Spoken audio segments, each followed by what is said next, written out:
morning, good afternoon, good evening. How is everybody? Welcome to another episode of Roll Around, Find Out. In today's episode, we're going to be playing some Cookie Clicker. Well, we're not, but I am playing it right now. For you audio-only listeners, if you've never heard of Cookie Clicker, it's one of the dumbest games on planet Earth. But one of my students was playing it, and it is a dumb but addicting game. I think I had a pretty strong game maybe, 10 years ago. And, man, addiction's rough. Anyways, we're going to do some session prepping. I'm going to be getting together with some friends in the next 2 or 3 weeks here. If you're my friend Joel the Mighty, you're going to want to skip this episode because we may or may not play. You may or may not be a player. I have sort of a pre-made adventure that's my go-to. Raven Bluff, which I'll be honest, can't remember if I've done an episode on it. I feel like I have.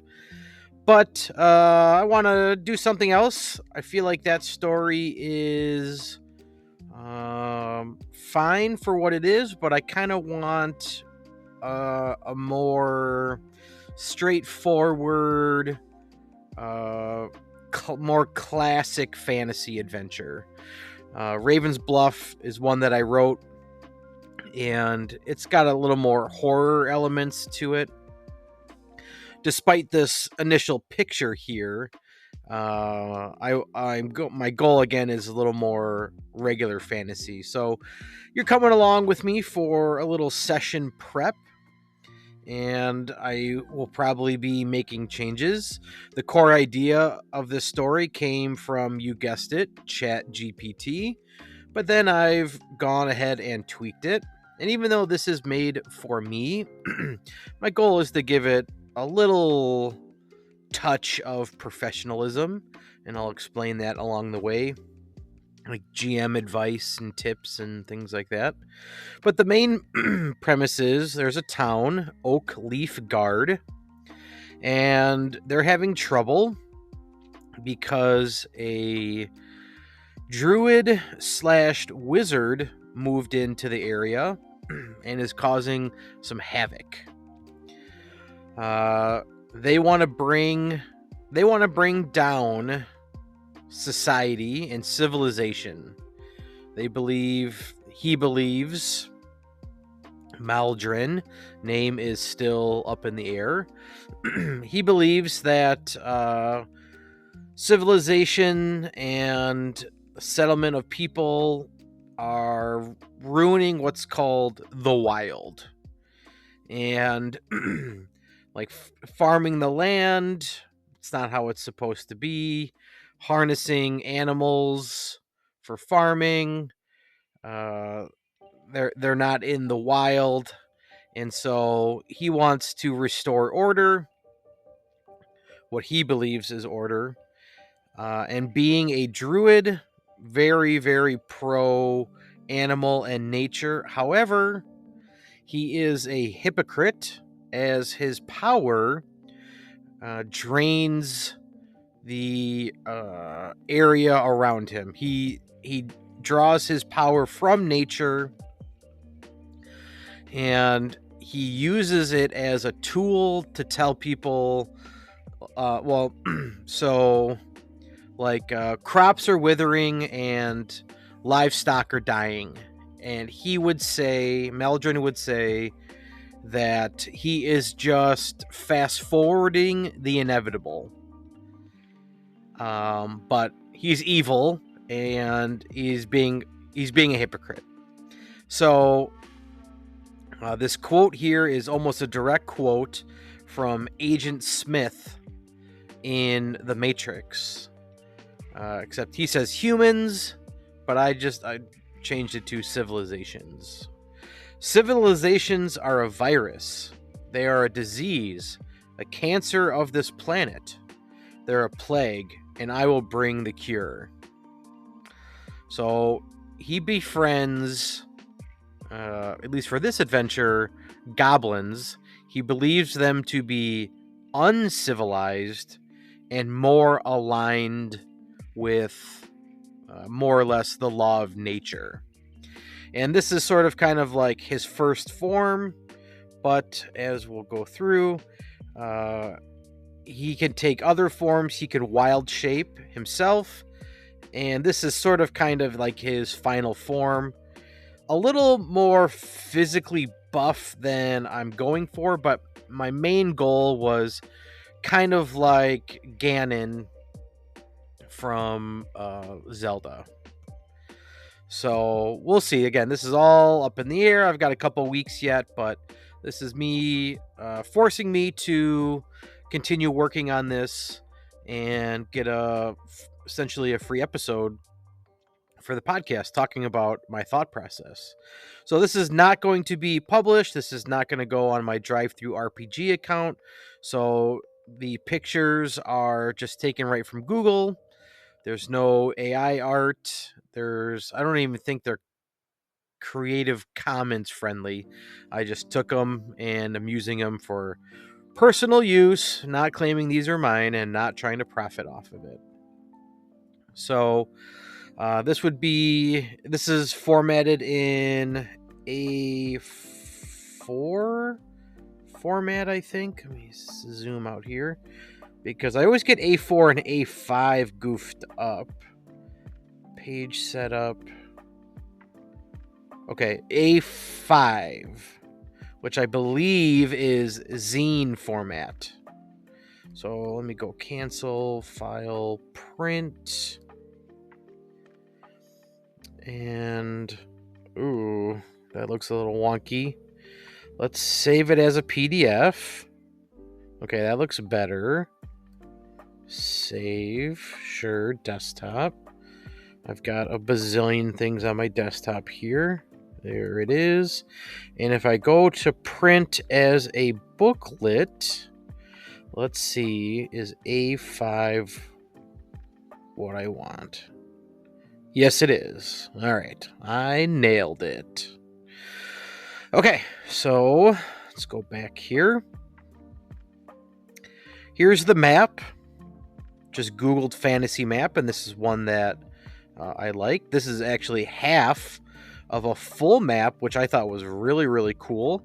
And I was going to put the full map on here, but given the size of A5, I didn't want to shrink it way down. I wanted to zoom in on I guess half of the map, or more close to what's relevant for the players. For this one shot, they don't need to know the whole world.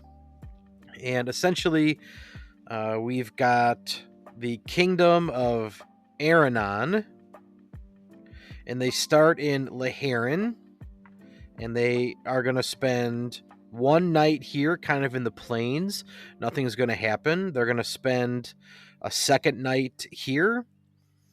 I want to have some sort of encounter here on the river. They're going to have to cross the river, and then they'll make it to the town of Oak Leaf Guard. And then finally, the Druid Wizard, Maldrin, haven't decided if he's downriver here or if they're going to have to go upstream, and I kind of want to take them up into the mountains here. But even that's up in the air. I could literally take them anywhere. We're going to talk about this adventure, this Matt Colville adventure called the Delian Tomb, and I'll show you how it could really go anywhere. But the main gist of it is there's a town here in the woods, deep in the woods, and they need help. Okay, so GM background. I won't read this word for word, but Oak Leaf Guard needs help. Crops have withered, livestock died, and shadows have grown long at night. With the crops withering and livestock dying, they're not sure that they have enough supplies for the winter. So they're reaching out to the Journeyman's Guild, located here at Laharan. And the players will be en route as part of the guild to help them. Something that I'm sure is not new, but something for me I thought was kind of slick, especially for a one-shot, forcing them to be in the Journeyman's Guild. But the guild supplies the basic supplies, torches, rations, things like that, and a base salary. However, any treasure they find, I can't remember the percentage, I think it's 20, and it's called, I think the guild's 20. And so 20% of any treasure they find along the way has to go to the guild, and if they get caught lying, then they would be kicked from the guild, basically. Okay, I've already mentioned Maldred has befriended goblins because they are more aligned with the wild. And so goblins have been also raiding the area. However, they have not raided Oakleaf Guard. I've got a encounter, a sleeping count encounter, where goblins might raid the players at night. But their first night in Oakleaf Guard there will be a goblin raid. Okay, probably jumping the gun on that. I will read this. The guild's 20, yeah. Okay, so starting the story, I have, again, my messy desktop. This is going to be D&D focused. One of my players is actually Joel the Mighty, if you follow my podcast, and he's well-versed in D&D. The other person, my friend Ryan, he has played Mothership one time, and that was a good time. But I kind of want to go base D&D, so he can say he's checked the box on like actually playing legitimate Dungeons and Dragons. And Wizards of the Coast, I can't remember how easy it is to find on the website. However, they have a good number of pre-made characters, and they go up to level 10. This is going to be level 5 adventurers, and I'll just open this one if I can. And this character sheet is laid out different than a traditional 5e character sheet, and I like it a lot. It's a lot more condensed. It gives all the information, which is for a new player probably information overload, but I like that things are bolded. I like things are different sized font, underlined to separate. I think it would be confusing early on if I gave a new player all of this and said, here, let's play. However, during downtime or character creation, they are free to read what a bard is, their background. Here we have a faction, which maybe I would have to cross out because they're part of the guild. Or they could be both. Like they're a harper, but they also are in the Journeyman's Guild. Who says they can't be, in more than one? Bond, flaws, etc. And then all of the spells, what they do with obviously the important things like hit points and damage that it does, but a description of it. And so everything you need is in these pre-made characters, except a spot for a picture, but that's fine by me. And so I think there's 10 different characters, and all of those 10 go up to level 10. So really cool. That's something I wish I would have known about sooner. I would have used this for many D&D summer school classes rather than introducing all these new kids to it by saying, all right, you want to be a dragonborn or a half human, half elf, drow? Just here's 10 different character sheets. Pick one. Do you want to be strong fighter, wizard, etc.? So great resource. Okay, back to here. Here's the introduction. So I'll hand out the character sheets. They get, 5-10 minutes to look it over, what's important to them. And then I say, are we ready to begin? Okay. So, whatever the characters' names are, you have been selected by the guild to tend to the village of Oakleaf Guard. They have written to us and reported incidents of crop failure this season, which will likely result in low food storages for the upcoming winter. Period. Your packs have been loaded and are ready for you. It's a 5-day trip there from here. River's Rain. Well, that is something I need to change because I had that before the map. So we'll change that. And it is a 3-day journey. So the guild is anticipating 3 there, 3 back, and 2 there to check it out. So 6. Okay. So the guild is anticipating an 8-day journey. Contractually, this entitles you to 50 gold each, plus whatever treasures you find along the way, minus the guild's 20. And kind of in my mind, that's kind of like the mantra of the guild. Build the guild gets their cut, they grow. And so, like, when this person says, this would be the... I guess I need an NPC. I'll make a little note here. Who this is. Need NPC. When he says you get the guild's 20, kind of like puts his hand in a fist and kind of puts it over his heart, like for the guild. Okay. So they just know that there's a crop issue at Oakleaf Guard. Takes 3 days to get there. Okay. Start of an adventure. So then, using ChatGPT, I've got a D6 here of encounters that can happen along the way. And based on my map, 1, 2, 3, 4, 5, 6, 7, 8, 9, 10 dashes to get there. Still working on how I want to do this. 30 miles is, well, you can kind of see here.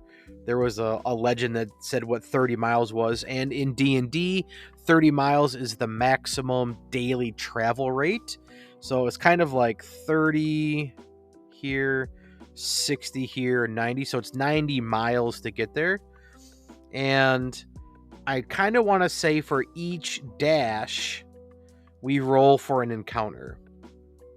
So I have 6 things, but maybe roll a d20, and then if they get a 1, it's this. If they get a 2, so let's see, what's 6 divided by 20? A 30% chance of an encounter, and then every time they get 1, we would cross it off the list. So that number would increase the closer they get, or the more that they have. Yeah, I guess roll a d20. There's a chance that they wouldn't have any, but that's okay. So that's up in the air, but let's go over these. So my goal, this was taken, I think I changed 1 or 2 of them. The goal for these is not to distract players. It's for world building. Maybe get a sense that Maldred has been through here. And also with Maldred, that the players can come to the town, Oakleaf Guard, with some hint or sense of, hey, like, along the way we encountered this, and that could be the problem. And then some NPC can say, oh, you know what? Thanks for mentioning that. We've also seen XYZ. when some NPC returned back from like whatever Maldred's hideout is. And then that's their line of where they need to go next. So that's the purpose of these. And so these were taken right from ChatGPT. So these need to be tweaked. Okay. So players are walking along, roll for encounter, roll the 1. All right. Along the path, the players stumble upon an ancient rune stone inscribed with protective wards against dark magic. Interacting with the rune stone grants them temporary resistance to Maldrin's spells. So that's pretty good as is.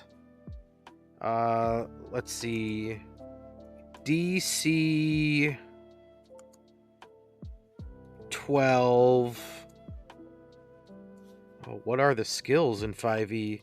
There's 5e skills.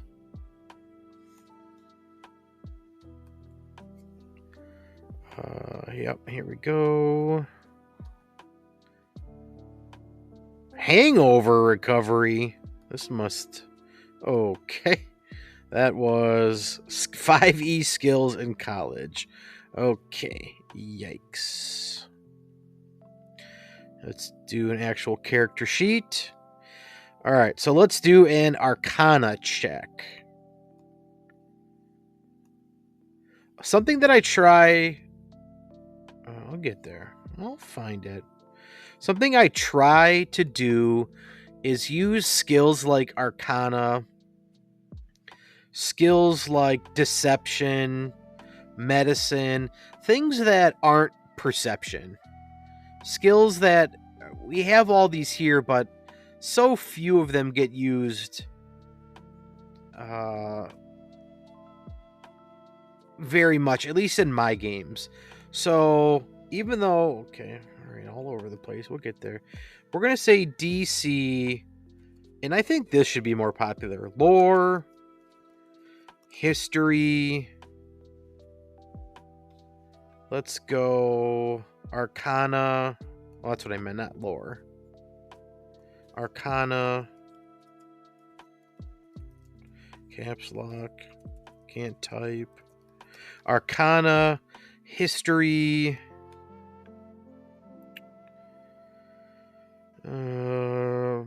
Because it's a rune, we'll also say nature.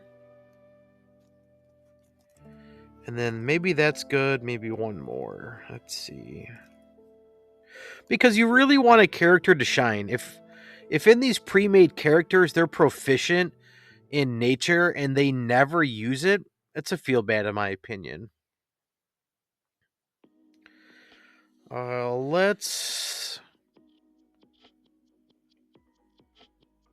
Let's maybe say religion. 5e. No, let's do D&D. D&D evil nature god.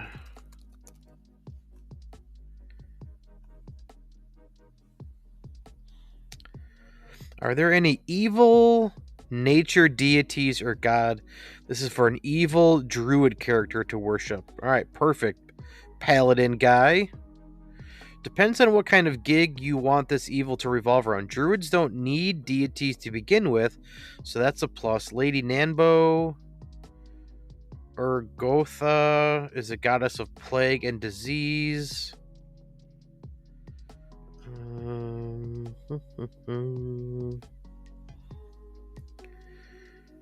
The Four Horsemen.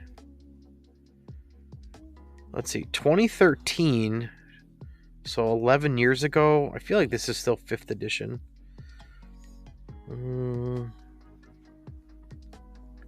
The Green Mother. I like this. Oh, Link, thank you. Reject. The Green Mother is one of the eldest, a divine fey creature of tremendous power, able to reshape the very fabric of the first world on a whim. She embodies seduction as an integral, dangerous part of the natural world.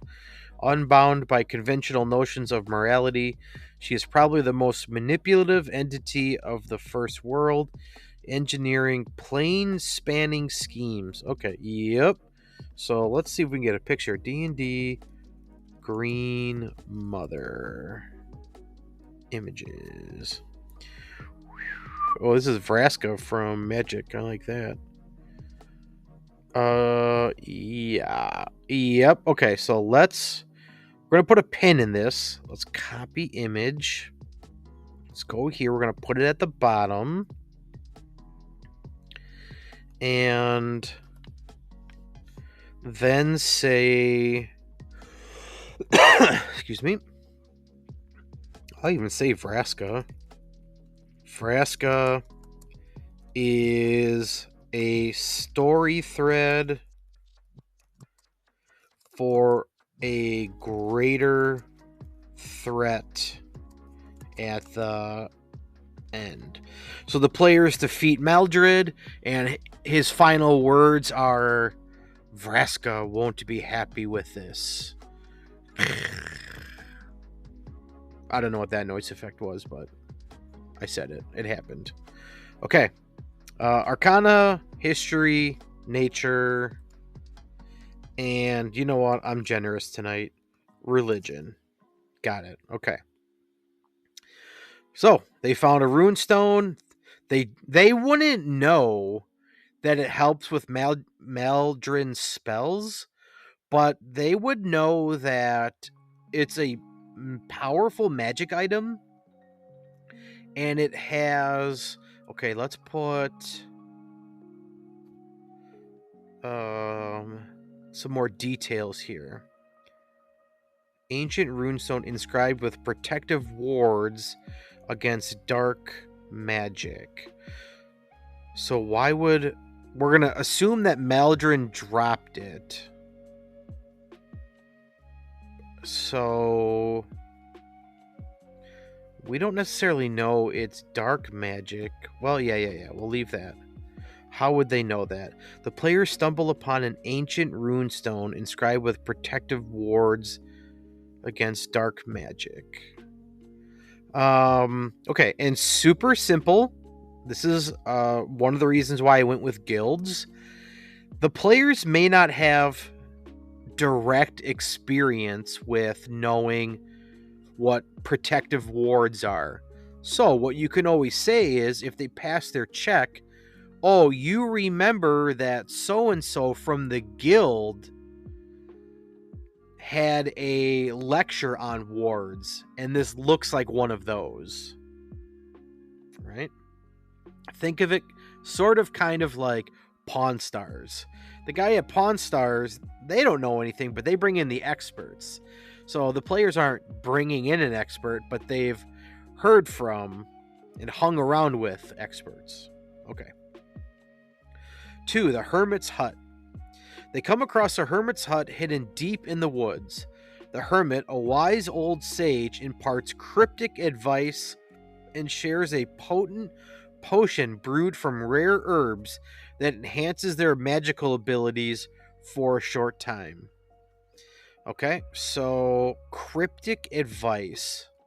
Let's say mumbles on and on about...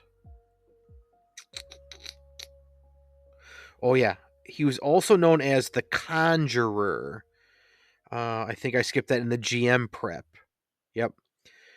So there's kind of a rumor going around that there's a conjurer walking around. Think of it kind of like when Sauron comes back as the necromancer. Kind of like that. Like there's rumors of somebody lurking around. Mumbles on and on about the conjurer. So I don't need to go in full detail here, but this hermit is, oh, don't go into the woods. The conjurer is there. The conjurer, beware the conjurer. Something like that. Simple. Okay. So then enhances their magical abilities for a short time. we'll say +1 to spell attacks for 3 rounds. But if they're not magic users, then or grants the spell of bark skin, we'll say. Grants a spell of bark skin, 1 use. Okay. Dash, 1 use. A lost tome. Nestled among the roots of a gnarled tree, they find a weathered tome containing forgotten spells and incantations. Studying the tome grants them insight into Maldron's weaknesses and allows them to formulate a plan of attack. So let's change this. That would probably be too convenient.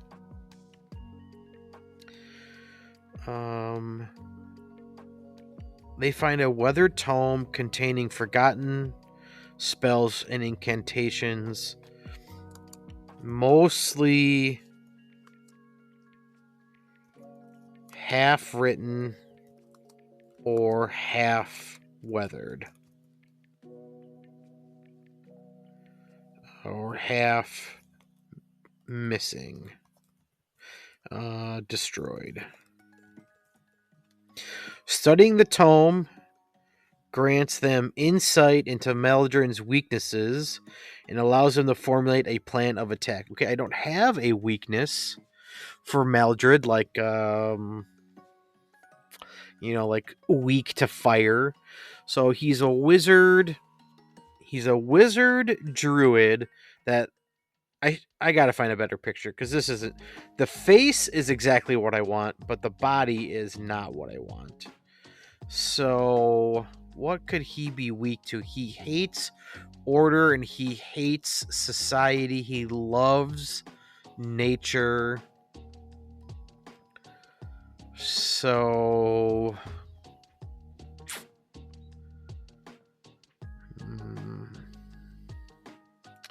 he could be.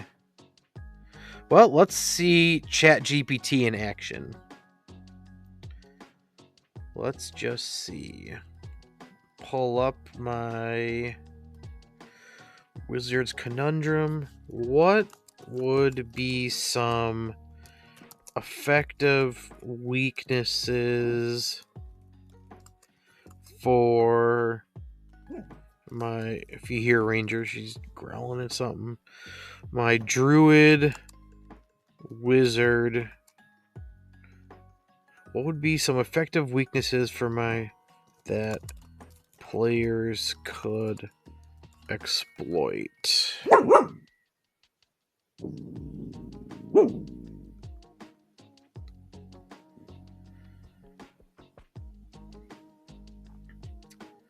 Elemental vulnerabilities, arcane exhaustion, overuse of powerful magic drains.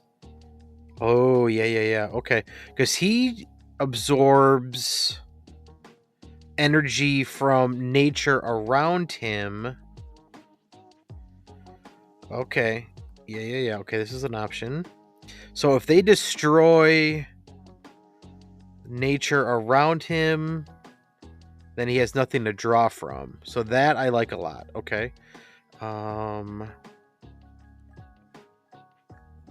Magical relies on magical foci. Never seen that. Psychological weaknesses, limitations in shape shifting, physical. Okay, no, I like this a lot because another part of the backstory not mentioned is Maldred travels from place to place because even though he blames it on order and society for destroying the land, that's what he does, and so he runs out of energy, so he has to move on to a new place. So okay, let's just copy this and paste it up here. Lost tome in parentheses.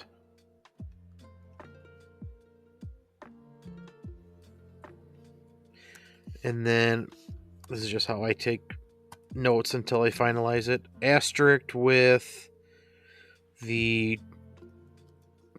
tomb will be covered in flowers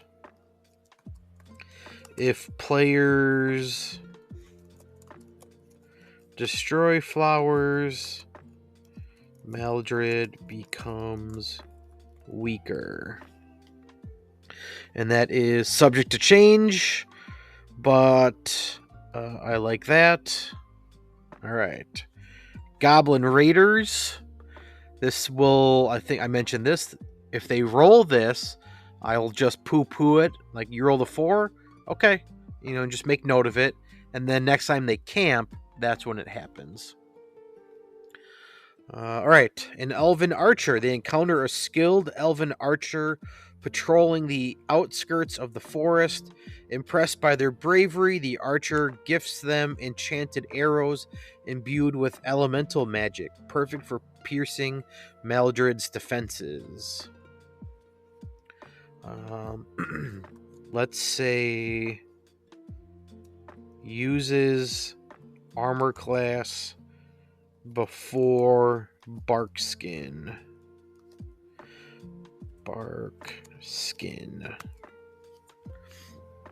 Okay. So I think Barkskin adds, 4 to your armor class? 3 or 4? So it subtracts 3 or 4. Yep. Okay. And then a mystical pool. Deep within the heart of the forest, they discover a tranquil pool shimmering with magical energy.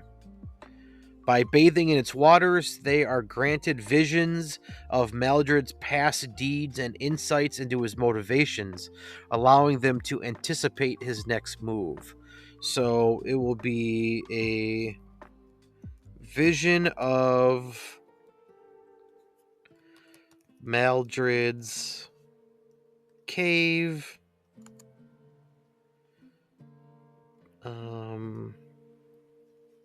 Absorbing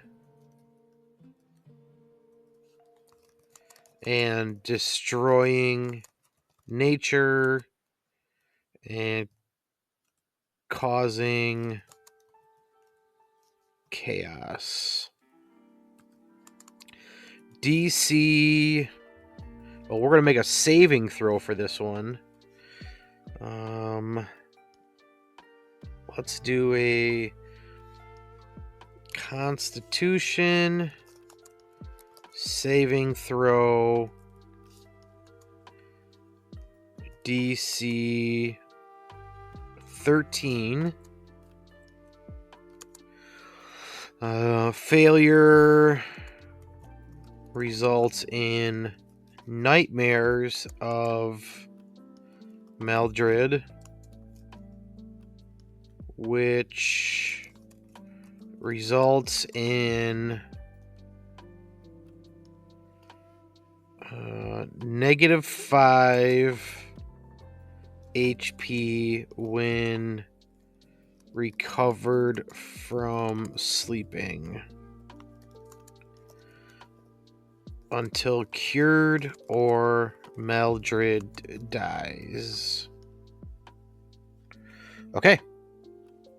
Spent a lot of time on that, but that is how I hope to make travel more interesting.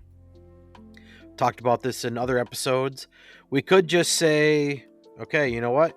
You start here, you get your task, and boom, now you're here. I think this system gives us a little bit of time, gives us a little bit of taste, and like I said, builds the world, gives players a little bit of a hint about what's going on so they can come to the town with some knowledge, and however they interpret that knowledge me as the GM, I can use that, spin that to make the next step more relevant. I like it. Okay.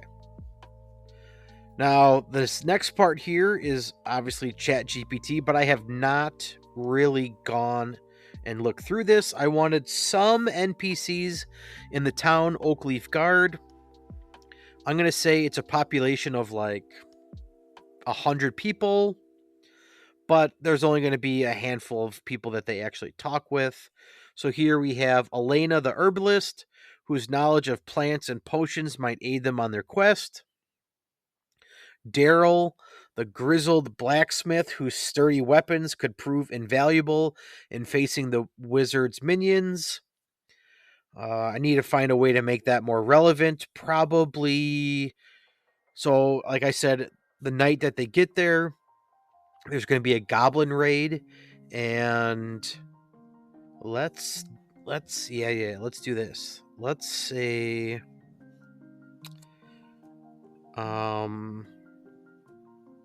his son is kidnapped, or son has gone missing during the raid.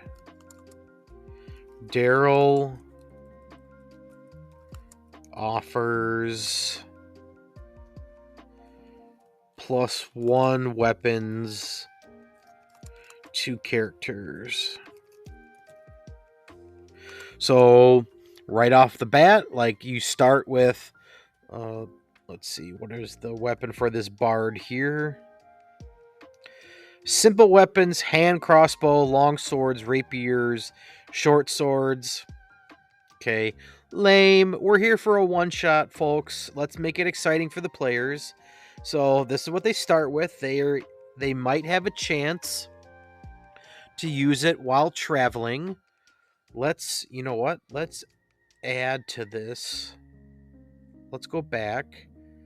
And then 7 is like a wolf attack. Oh yeah, we should have some bad ones too. So yeah, these are all good. So we have 2 bad. Okay. Mumbling, excited, slow down. Happens all the time. We have 7 encounters. 5 of them are good, 2 of them are bad. So let's do wolf attack. And let's do one more bad one. Let's say 8 is 5e shadow. I believe these guys are like more powerful than I would want in the actual in the actual monster manual. A shadow white, that sounds, just the name, like way too intense. Challenge 2? Oh, maybe not. Medium undead, chaotic evil. Ooh, feeding off cattle?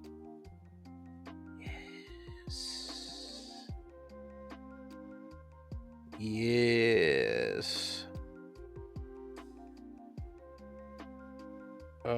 Okay, this is kind of blurry. Can I get lucky and visit it? Oh, scribed. Oh, that's right. This website is. Alright, well. Download now?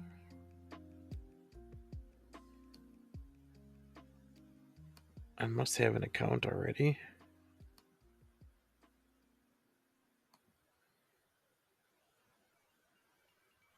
Free for 30 days? No, thank you. This one, this blurry image will work for me. Again, not trying to profit off this, not selling it. It's not my work. Thank you, Ray Cordova. Here's the email address, everybody. 7 years old. And okay, and then we'll say Shadow attack at night. The Goblin Raid, I guess, can be at any time. Yeah. Wolf attack can be any time. Shadow attack is at night. All right, I like that. Okay, so yep, and it all depends on how they roll. Okay, and we'll put this down here for now. Okay.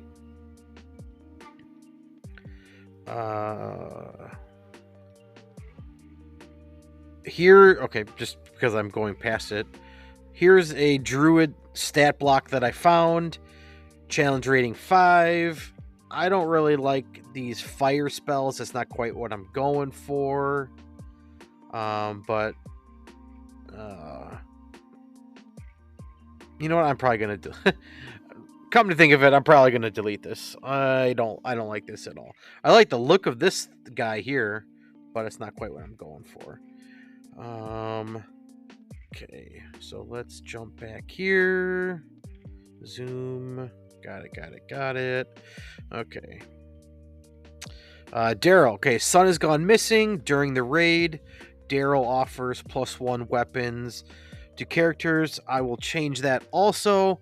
Nothing wrong with a +1 if it were a long-term campaign, but I would like to give players something a little more interesting, I should say. And I actually just listened to my Fantasy Age podcast while I was taking Ranger for a walk, and I thought, you know what? I think I'm going to implement stunts into D&D, and I think on a critical that it should be more than like just, oh yeah, it's just always double damage. And you should have some sort of like library of options, or even just a couple, like 2, 3, 4 options. And I'm not sure how that would work, how it's triggered. If you crit, so you roll 20, I don't know, but whatever weapon they get, they should have maybe one passive feature, like it provides a dull light, and then an active feature on a critical XYZ happens. So I'll come up with something. I don't know what type of players they're going to pick. I've got a big range of those pre-made characters, so they should be items that are universal, or at least like any melee weapon can have those abilities. Okay, last NPC is the young apprentice mage who had witnessed firsthand the devastation wrought by Maldrin's magic. So she would say something like, things seem too familiar, but I was a kid and don't remember much. Okay. And then, all right, skipped over this. There's also Graddock, who would be like the mayor. When players arrive, oh, I have here innkeeper.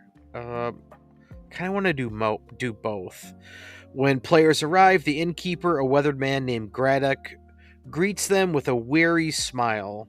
"Thank the stars you've come," he said, his voice heavy with concern. "We've been plagued by the foul deeds of Maldrin for too long." Well, he doesn't know who that is. So we've been plagued by the foul deeds of something or someone for too long.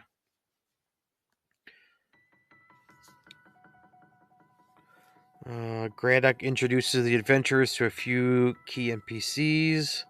All right, I'm going to make some asterisks. I need to expand how this conversation goes.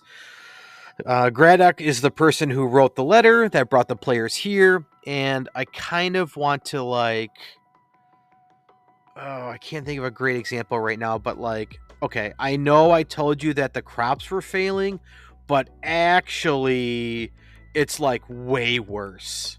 Like we knew that if we told you the truth, that you probably wouldn't have come. So we made it seem not as bad, but it's really bad. So there's something I'd add here. Make up story about it's worse than written about. Okay. I'll do that when I'm more motivated for that. We've got NPCs. Okay, and then I use ChatGPT to make me a 5-room dungeon, and I'm sure it's great. This is what I was going to have him look like, but I think I'm going to change that.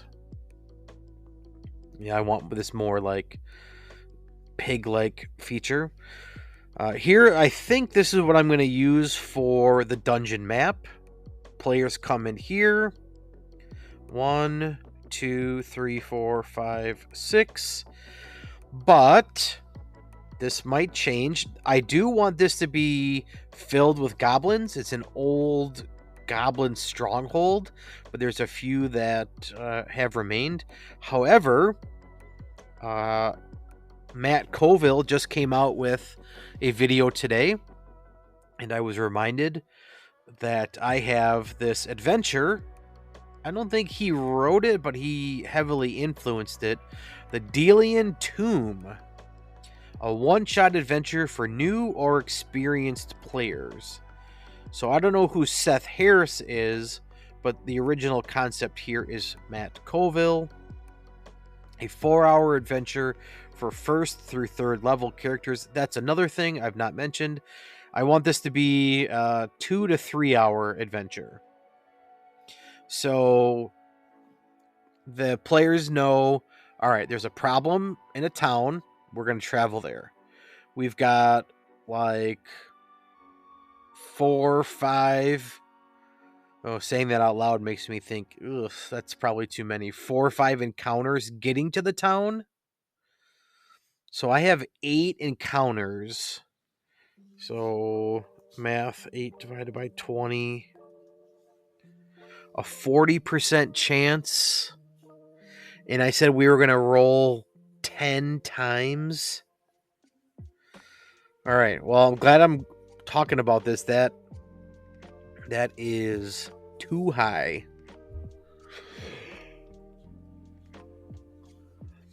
Let's see. 2 times per day. So then we'd be down to 6.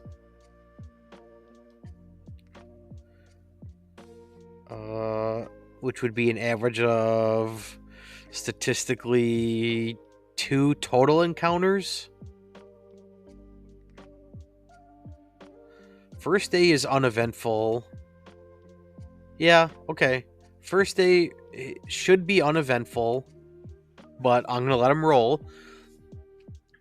And then, okay, yeah, I like that. Okay, yep. It's going to work. They're going to roll 3. Oh, what did I just say? I'll have to listen back to what I just said. 3 times per day, 3 days. 2 times. 2 times per day. Yeah, we'll do like morning and afternoon encounters. Okay, yeah, I like that. Okay, but back to the Delian Tomb. And absolutely nothing wrong with this adventure, the Delian Tomb. It just, I don't know, there's just something about me, pre-made adventures I just kind of struggle with. Even though I think this one would probably be totally fine. However, it does share a lot of the same beats. So the players here, and this is totally free, the Delian Tomb, you should check it out. You should run it as is. I'm just weird, and like I said, pre-made adventures, not my gig. The players find themselves on the road between the cities of Aramore and Broken Shield. They've booked free transport through a trade caravan in exchange for acting as guards, but nobody expects any trouble on the 5-day journey through scattered farms and rocky hills. So, my players, they work for a guild. They've got a lot of supplies supplied for them. If that makes sense. So kind of a similar beat there. First 2 days travel passes without note. However, a storm is dark clouds gathered and it starts to rain. Weather goes poorly, so they make for the nearest town. I don't know if they make it to Broken Shield. Let's see. The caravan pulls up to the gates at the front of the compound. Let's see. No, back it up. The cheer goes up to the lead wagon. They say that they are going to go find shelter. A small cluster of buildings come into view in the valley ahead. As the caravan approaches, you can pick out a large barn, several 2-story houses, and some outbuildings. So they make it in the town, but I don't think they make it to their actual destination. The Stedholt is home to 2 principal families, the Mabbits and the Treharn.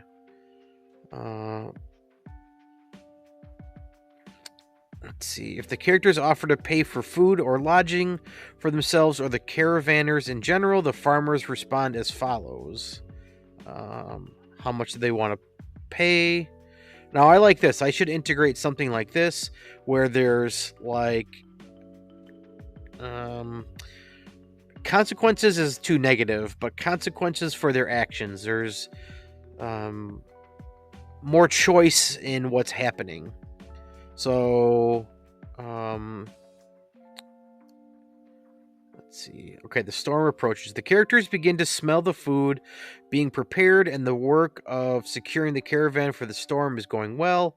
Everyone has started to gather back at the farmhouse for dinner with Maja. Okay, I know I'm skimming over this super fast. Elias's Elvin. Oh my god. They go back to the farmhouse for dinner. Elias's 11-year-old granddaughter bursts into the main room in a panic. They took Peter. Some monsters came and they took Peter. So, that is what I had said for the blacksmith. His son got taken. Everyone gathers around as Elias tries to calm Maya down and find out what happened. He's able to learn that Maya and Peter went outside of the walls to pick herbs for the visitors' dinner. They were near the beehives when some huge monsters jumped out and took Peter. Maja was a short distance from Peter when she heard him scream in surprise and was able to run away. All right, well, players are going to jump in to go rescue him.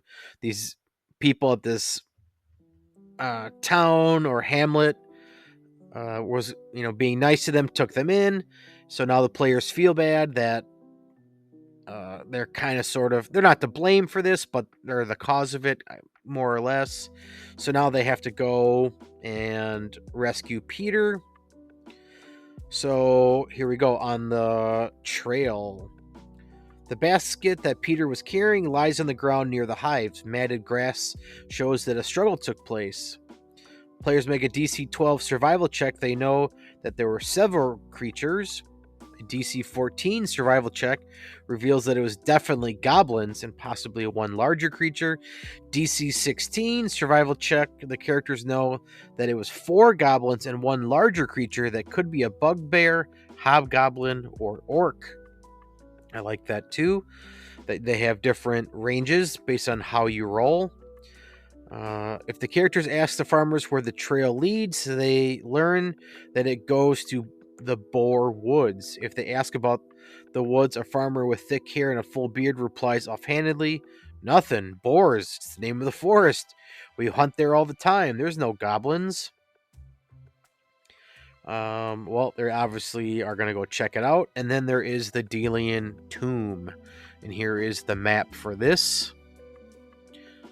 And The offering room. Room A on a map. Box and the text here get read to the players. Darkness awaits down the stairs into the ruins. Faded carved script is barely visible in the stone above the entrance. From below, you hear the occasional sounds of goblins talking to each other. From further inside the ruins, you hear chanting or goblin song. And without going into all of this, this is laid out very well. And I might steal this as is for my one shot, or make some tweaks to it. The big ending of it is that there is a sword on an altar, and players, I believe, have an opportunity to take an oath. So this is the Delian tomb, and they can take the Delian oath. If anybody takes this sword in the final room, the Edict Blade, that didn't take the oath, then goblins come out and attack. It's a pretty good surprise. Or if there are also sarcophagus on the sides, and if players get greedy and they take more than just the sword, then the skeletons pop out. So I like that. There's no like real big baddie. It's just that the goblins raided and took this kid. Then the players rescue him, take them back, and then they get items, magic items, as a reward. And so I think the Delian Tomb is a really, really good first adventure. I've not used it myself personally for anything, or given it to my students. I think it is easy enough to follow, and I think that 4-hour mark is probably a little long. I don't think this would necessarily take 4 hours. It depends on how long the combats, I think, would take. I think it's real basic story. Players are in a caravan. Caravan seek shelter. They find shelter. The people in the shelter need help, and leads them to a dungeon. Players crawl through the dungeon, solve the dungeon, rescue the boy, come back. I say that like it's bada boom, bada bing. I mean, obviously it's more involved than that, but yeah, super easy to follow story.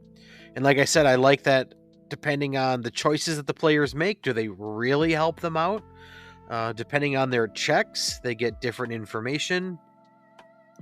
I think that's really cool. I think that's something I would try to implement. Again, I know I said this, I'm probably just rambling. I have got a big baddie. Here they just have a generic goblin raid. So, but I think that's it for my prep. I'm certainly not done. I gotta make the changes that I said here. Tweak my rooms. Steal from the Delian Tomb. Come up with a better treasure. Like what would Maldrin be carrying that the players could use? But, don't forget, they got to give the guild 20. I like the travel encounters. I got to figure out... Let's go up to the map here. Ooh, that's such a sweet picture.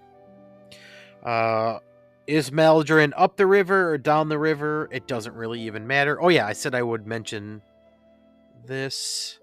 And the Delian Tomb. I said it could be up at the mountains, but if we look at this picture here, it's just like rolling hills, right? Players could come in here and it leads down here, or there's just a cave entrance right here, and this is just like the old watchtower, but the actual entrance is down here. So it could really go anywhere. It doesn't really matter. But yeah, that is my session prep. I've got certainly some more work to do, but I would say it's about 70%.